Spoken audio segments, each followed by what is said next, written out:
Hello, Scrappy Peeps! Welcome to the October YouTube Hop for a cherry on top. I'm sharing that PinkFresh layout. It is a fall-based collection, and so I've used it to share a picture, I had hoped to do too, of my daughter before homecoming. So this is already one piece, that background, but what I was trying to show you earlier is that I zigzag stitched along the border just to make it look more layered and add some texture to it.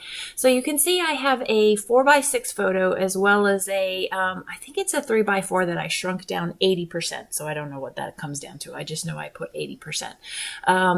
Of her close-up, and I really wanted to use all three photos, but I felt like I was losing the white border on either side there, and so I decided to just go with the one single photo. I have other photos of her. I have several different group photos, and I thought that I could just put that single picture in with another page that I can do. So on September 30th, I shared another layout where I did a similar technique here. So all I'm doing is sort of partially fussy cutting is what I'm going to call it, where you cut out the design so that these leaves are going to sit on top of my photo instead of covering the really cool pattern that is across the page. So it's kind of like a swag, and so I wanted to leave all of the elements of the swag and then tuck in or nestle the photo and other goodies behind. That way you have a flow rather than having the straight line of the photo that literally just chops off part of the design. I just thought it integrated things a little bit better. So on the left-hand side, that is one of the pocket elements that comes with this collection. So this is the Good Times collection from PinkFresh Studio, newly released and available over at the A Cherry on Top store.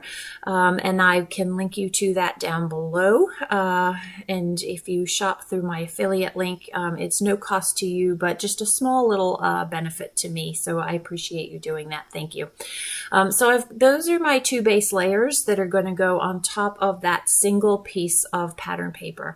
So again, you know, it's funny, when I made that Color Vibes layout that I shared of Nicholas with his Letterman jacket, I lamented not having pattern paper, but I have since realized that I really don't use a ton of pattern paper, but I do like to have at least a few pieces that just sort of tie everything together. It's crazy how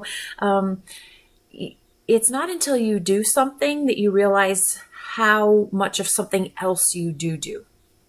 Anyway, I digress. So that's another one of the tags. And then I'm covering this flower. So that ephemera piece there is actually the same floral, but it's in the ephemera pack. And I could have laid it on top just slightly larger, but I actually liked it going the opposite direction and having additional leaves flat on the page that added more sort of flow to that floral element there. And so off of another page. So, okay, so I did have two pieces of pattern paper here. So this had the floral yellow border, and ahead of time I fussy cut a row of those yellow leaves out of the page because I wanted a little bit more yellow on this particular page, and I could have gotten those leaves from the ephemera pack. As you can see, there's a couple on the left-hand side, but I liked having the same leaf as those green leaves, those darker green leaves that are already in that swag at the bottom there in yellow. So providing the contrast the same but different, right? So I literally have all of the things because I love PinkFresh Studio and I must have all the things when it comes to PinkFresh Studio. And so I have the puffy stickers, I have the stickers, the ephemera stickers, cardstock stickers, and I'm just layering up some of those different pieces at the top there to sort of take the boxiness out of the frame, and B, just provide a flow from the top of the page down to the bottom of the page. So one of the things I am going to do off camera is I feel like I have that glaring white space. I like white space, you know that, but I have this glaring white space and there's sort of a disconnect between that top right where it says that fall feeling, and then the whole central element there. So I am going to take another one of those yellow leaves that I fussy cut, and I'm going to tuck that in, and you'll see it in the close-ups and see how it pulls everything together super nicely. It's crazy how just one little element like that can make such a huge difference to the page. So again, it feels a little bit stark on the right-hand side of the page, so I'm trying to put a few more elements in without making it look too busy. I want balance between the right side and the left side, and so that is why I'm putting in these elements over here. What am I doing? Oh, I have a red heart for just a little bit of that darker red tone. It's sort of a purpley red maroony color. And here I feel like I definitely need some more yellow and something to kind of close off that white space at the bottom right of the photo, because there's stuff on the bottom left of the equivalent of the photo, so that journal card there. And so I feel that I need to close that off for some unity from the right hand side of the page across to the left hand side of the page there. So as I've done previously, I just am creating a little slit to slide that stem underneath.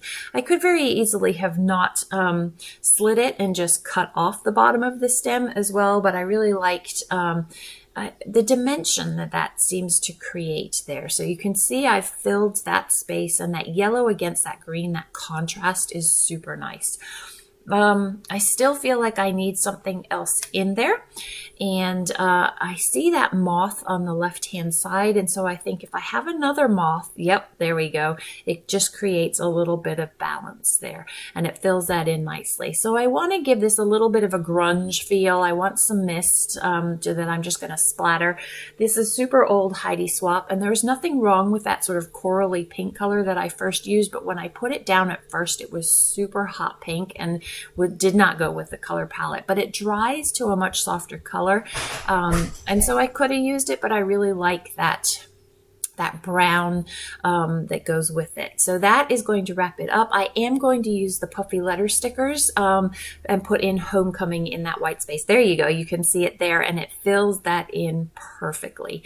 I have not journaled, but I'm trying to convince her that she needs to do it in that little space over right there. So this is part of a YouTube hop for a cherry on top for the month of October. So make sure to leave a comment down below to be eligible to win a $15 gift card to the store. And also check out the links to all the other videos that the other gals have created using the fall/Halloween theme. Thanks for stopping in today. Come back again soon. And if you don't subscribe, I'd love to have you join me. Thanks for stopping in today. Take care.